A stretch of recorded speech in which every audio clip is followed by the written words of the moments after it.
pararam para se perguntar por que existem tantas igrejas cristãs se todas acreditam na Bíblia?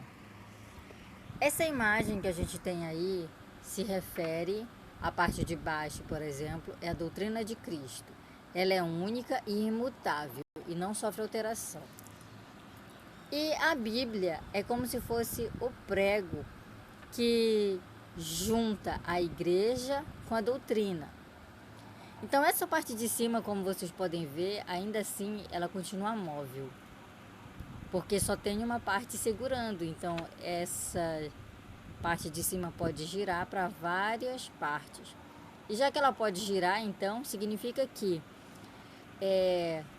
cada pessoa que entender a Bíblia de uma maneira, ela vai criar uma igreja de uma maneira, baseada na compreensão que ela teve da Bíblia, ok? É sobre isso que a gente vai estudar hoje. A gente vai entender como que acabou essa questão de várias interpretações.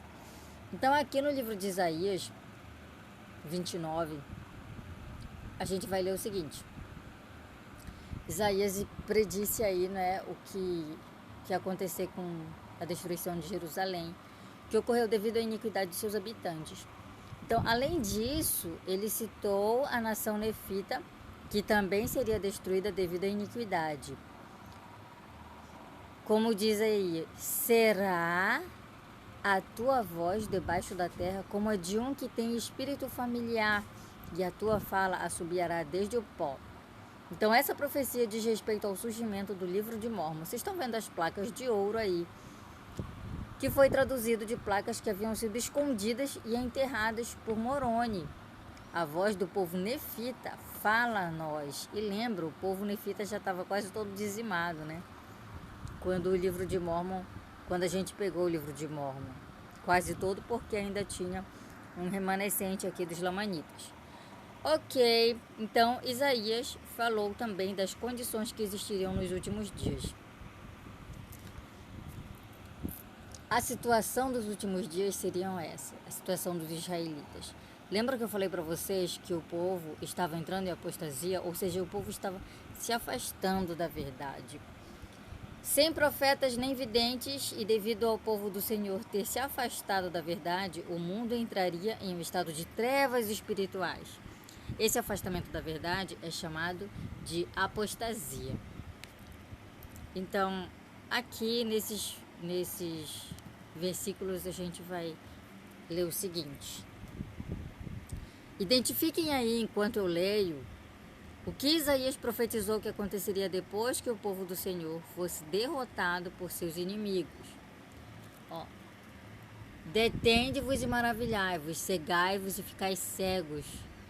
Bêbados estão, mas não de vinho, andam titubeando, mas não de bebida forte, porque o Senhor derramou sobre vós um espírito de profundo sono e fechou os vossos olhos. Vendou os profetas e os vossos cabeças e os videntes. Continua aqui. Porque ainda mais seríeis castigados, ainda tanto mais vos rebelarias, toda a cabeça está enferma e todo o coração fraco. Desde a planta do pé até a cabeça não há nele coisa inteira, senão feridas, inchaços e chagas podres, não espremidas, nem vendadas, nem nenhuma delas amolecida com óleo. A vossa terra é uma assolação. As vossas cidades estão abrasadas pelo fogo. A vossa terra, os estranhos, a devoram em vossa presença. E é uma assolação como a subversão por estranhos. E a filha de Sião ficou como a cabana na vinha, como a choupana no pepinal, como a cidade sitiada. Se o Senhor dos Exércitos não vos tivesse deixado algum remanescente, já como Sodoma, seríamos e semelhantes a Gomorra. Então, aqui o povo, como a gente viu, entraria em grande apostasia. As palavras de Isaías nos versículos 9 e 10, como a gente viu primeiramente, se referem a um período chamado de grande apostasia. Aqui, que ocorreu após a morte do Salvador e de seus apóstolos. Com o tempo, as pessoas alteraram muitos princípios e ordenanças, bem como a organização da Igreja do Salvador. Por isso, o Senhor retirou da terra a autoridade e as chaves do sacerdócio. Além disso, muitas partes claras e preciosas da Bíblia foram alteradas ou perdidas, e as pessoas deixaram de ter um entendimento correto de Deus. Com o tempo, muitas igrejas foram criadas, mas sem ter a autoridade para realizar a ordenança do sacerdócio, nem para interpretar corretamente a Bíblia. Então, durante um período de grande apostasia, as pessoas ficam sem orientação divina, sem revelação, por meio de profetas e apóstolos vivos. E quando e como que essa apostasia acaba? Aí é quando entra o livro de Mórmon. Vamos ver o que diz. Tem uma história quando Joseph Smith ia pegar as placas. Mas antes a gente vai ler um pouco o que Isaías fala. Isaías profetiza o final da grande apostasia. A grande apostasia seria esse longo período que o povo ficou sem o evangelho verdadeiro, sem a palavra toda de Deus. Então a gente vai ver as seguintes escrituras aqui, tá? Então nesse versículo primeiro, Isaías 11:12.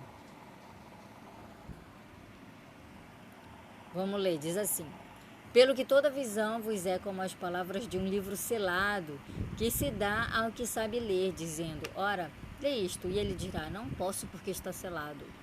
Ou dá-se o livro ao que não sabe ler, dizendo, ora, lê isto, e ele dirá, não sei ler. Então a gente vai entender o que Isaías estava falando aqui. Lembra que eu falei que muitas palavras de Isaías eram para os nossos dias, e essa profecia aqui aconteceu quando Joseph Smith recebeu as placas. Vamos ver. No próprio livro de Mórmon, em 2º Nefe, vai estar dizendo também algo referente a essa escritura aqui de Isaías, Vai estar falando de uma outra maneira. Vamos ler, diz assim: acontecerá que o Senhor Deus vos revelará as palavras de um livro, e serão as palavras dos que dormem. Os que dormiam eram as pessoas que participaram da escrita do livro de Mórmon, tá? E eis que o livro estará selado, e no livro haverá uma revelação de Deus desde o princípio até o fim do mundo.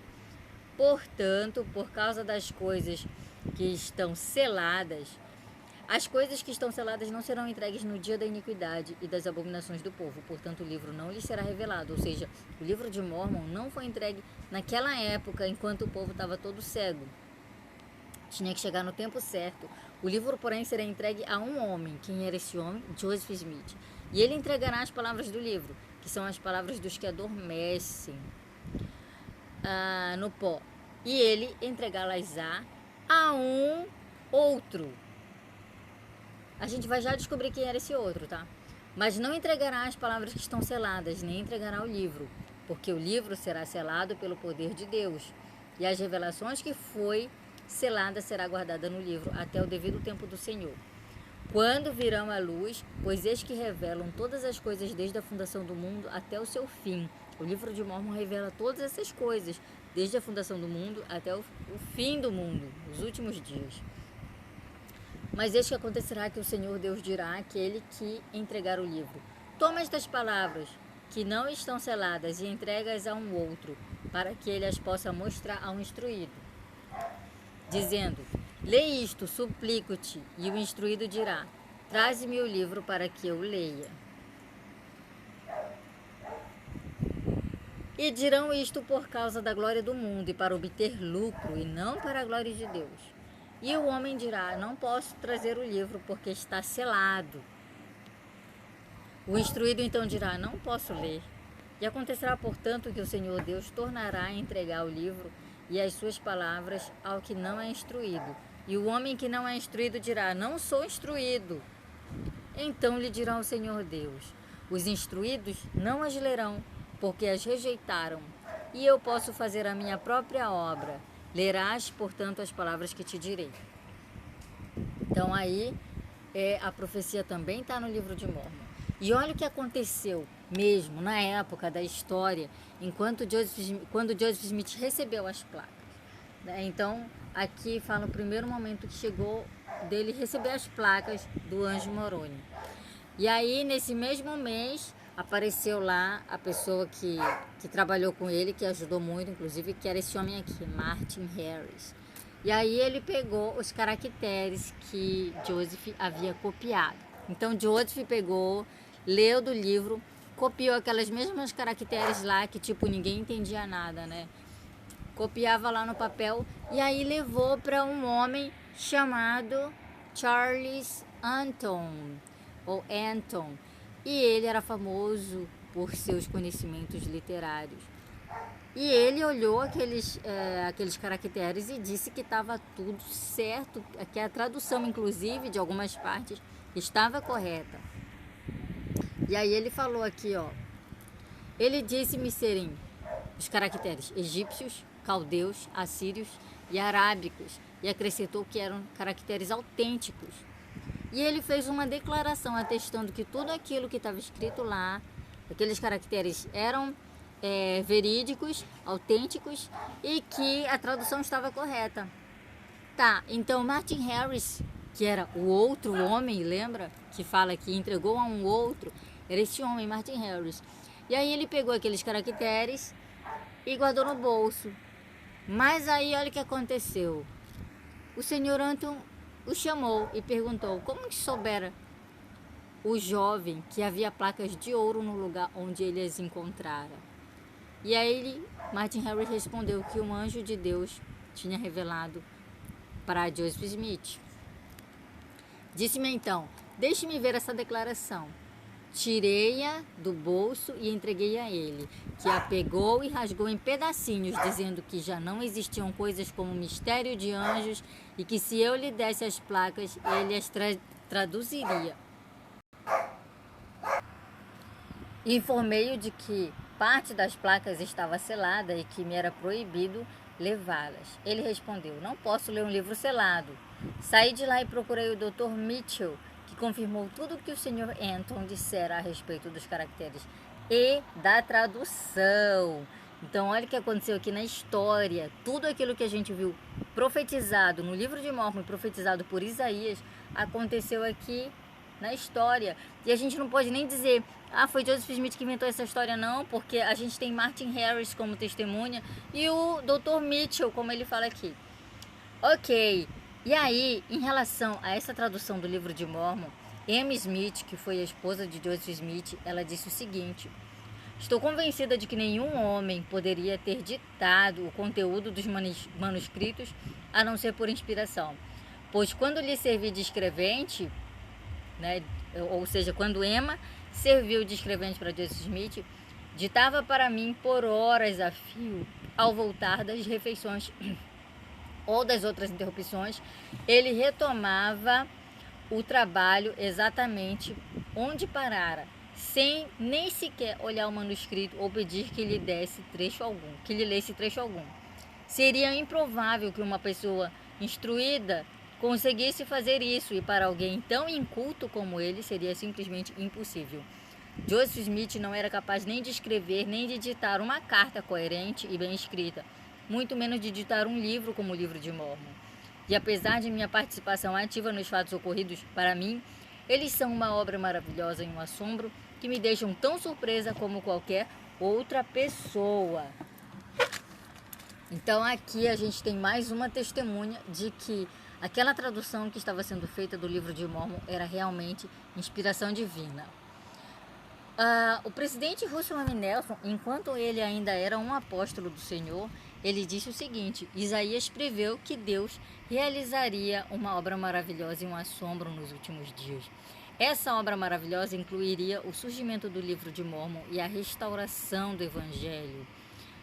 O livro de Mórmon e a restauração andam juntas. O livro de Mórmon faz parte da restauração. E a restauração não aconteceria sem o livro de Mórmon. Agora, o que a gente precisa fazer? Ter o desejo sincero de estudar esse livro, porque é ele que vai corrigir as doutrinas falsas e neutralizar a sabedoria do mundo. A restauração do Evangelho, inclusive o surgimento do livro de Mórmon, é a obra maravilhosa que corrige ensinamentos incorretos e neutraliza a sabedoria do mundo. Partindo para o final do capítulo 29, a gente vai ver aqui quais são as bênçãos de estudar o livro de Mórmon. Eu convido vocês hoje a começarem a estudar o livro de Mórmon, porque vocês vão receber as seguintes bênçãos. Diz aqui: e naquele dia os surdos ouvirão as palavras do livro, e dentre a escuridão e dentre as trevas as verão os olhos dos cegos. O surdo é aquele que não ouve, ou na verdade aquele ouve, mas não entende. E o cego é aquele que vê, mas não entende. Lembra do povo dos judeus, quando Jesus Cristo estava lá? Muitos deles ouviram suas palavras, mas não as entenderam. E muitos deles viram seus milagres, mas era como se não tivessem visto. Eles estavam cegos.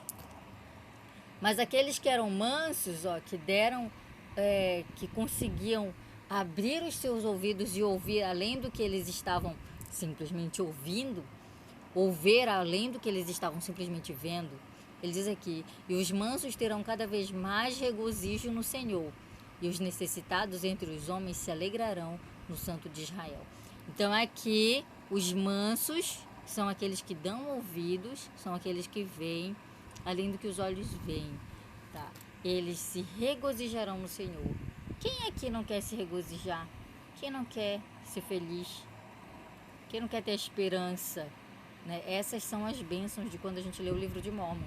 E ele diz mais: portanto, assim diz o Senhor, que remiu Abraão acerca da casa de Jacó.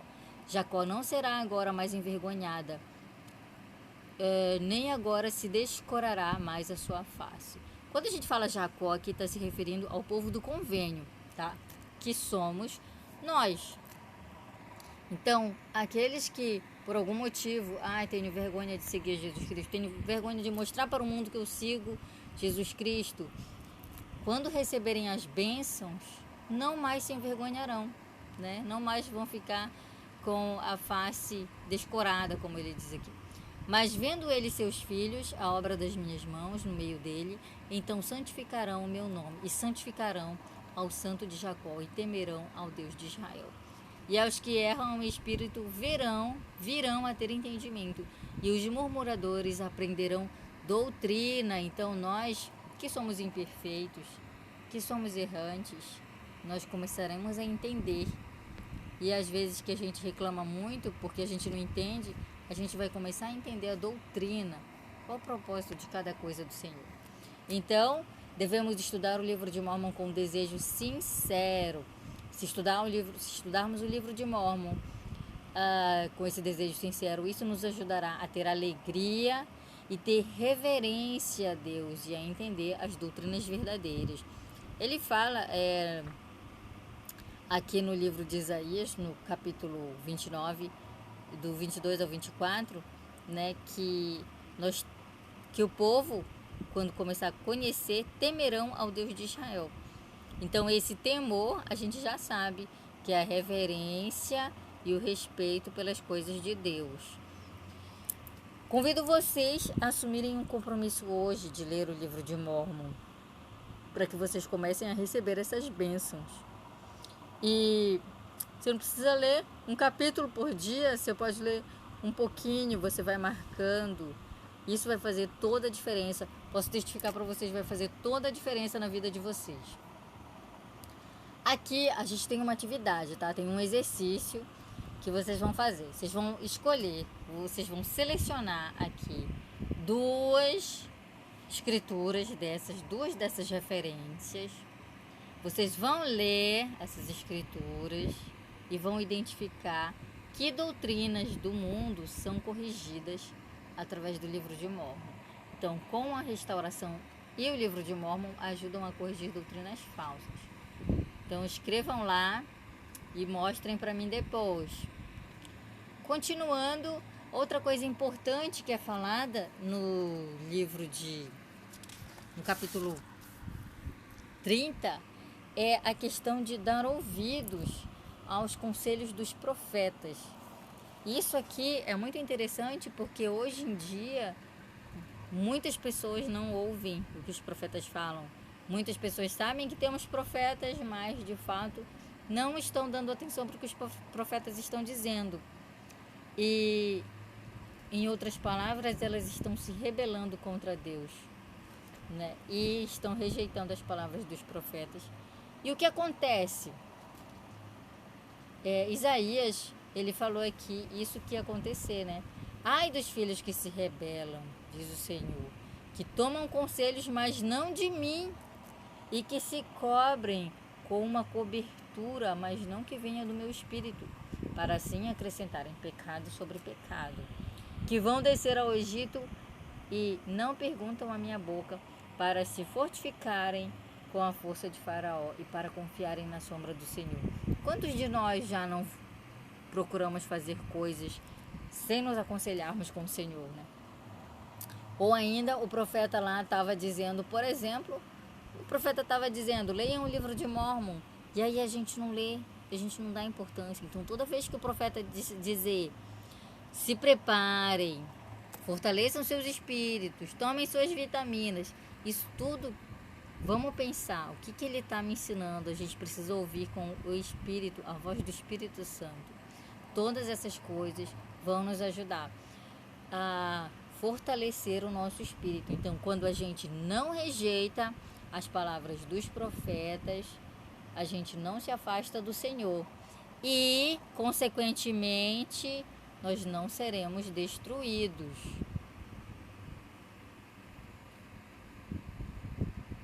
Olha aqui, lá o que diz no versículo 11: desviai-vos do caminho, apartai-vos da vereda, fazei que o Santo de Israel deixe de estar perante nós. Então, quando a gente não ouve as palavras do Senhor, que são ditas através dos profetas, das Escrituras, a gente afasta o Senhor de nós. Então, é sempre o que a gente diz, né? Não é o Senhor que se afasta, somos nós que nos afastamos dele. Então, se nos rebelarmos contra Deus e rejeitarmos as palavras dos profetas, seremos enfraquecidos, até que não tenhamos mais força para voltar a andar no seu caminho. E Jeffrey R. Holland diz, infelizmente os mensageiros dos mandamentos divinos, em geral, não são mais populares hoje do que eram antigamente. Ou seja, os profetas não são tão populares. Infelizmente, uma característica de nossa época é que, quando as pessoas desejam algum Deus, querem que sejam deuses que não exijam muito. Deuses confortáveis, deuses suaves, que não apenas não incomodam, mas também não fazem nada. Deuses que nos afagam a cabeça e nos fazem rir e depois nos dizem para ir correr e apanhar flores. Ou seja, são os falsos deuses que não estão nos ensinando, que estão passando a mão na nossa cabeça. São as nossas próprias filosofias do mundo hoje. O que a gente aprende sobre o Salvador com essa aula aqui? O que nós precisamos fazer com o que nós aprendemos? Eu aprendi que o Evangelho foi restaurado através do livro de Mórmon e agora eu tenho a plenitude do Evangelho. Então, o que eu devo fazer já que eu tenho a plenitude? Eu vou fazer um desafio aqui para vocês, quem ficar aqui até o final vai saber. Peguem um livro de Mórmon com os missionários, pensem numa pessoa primeiro que vocês têm que dar esse livro de Mórmon e entreguem o livro de Mórmon para um amigo, para um parente, para qualquer pessoa. E explique quais seriam as bênçãos que essa pessoa receberia a partir do momento que ela lesse o livro de Mórmon. E aí, continuando na nossa lição de hoje mesmo, que é Isaías 35, ele diz o seguinte, olha, pra gente: fortalecei as mãos fracas e firmai os joelhos que vacilam. Dizei aos turbados de coração, sede fortes, não temais, eis que o vosso Deus virá com vingança, com recompensa de Deus, ele virá e vos salvará. Então os olhos dos cegos serão abertos e os ouvidos dos surdos se abrirão. Então os coxos saltarão como servos e a língua dos mudos cantará, porque águas arrebentarão no deserto e ribeiros no ermo. Essa é a resposta, ou o que a gente deve fazer quando encontramos alguém que está cansado, que está querendo desistir, talvez, do Evangelho, que acha que é melhor estar fora da igreja do que dentro da igreja, a resposta é o nosso testemunho. Então, quando nós testificamos que o Senhor virá salvar-nos e curar-nos, podemos fortalecer a fé de outras pessoas. Então, quando a gente encontra alguém reclamando de alguma coisa da igreja ou de alguma coisa que está cansada de tentar fazer o que é certo e continuar dando tudo errado, a gente precisa ser essa pessoa que vai, como ele disse aqui, fortalecer as mãos fracas e firmar os joelhos que vacilam, tá? Esses são exemplos de fortalecer a fé do que estão cansados, desanimados e temerosos. E olha só o que Reina Arbuto disse: os vossos desafios não vos definem, mas podem refinar-vos. Por causa de um espinho na carne, podem ter a capacidade de sentir mais compaixão pelos outros. Por orientação do Espírito, partilhem a vossa história para socorrer os fracos, erguer as mãos que pendem e fortalecer os joelhos enfraquecidos.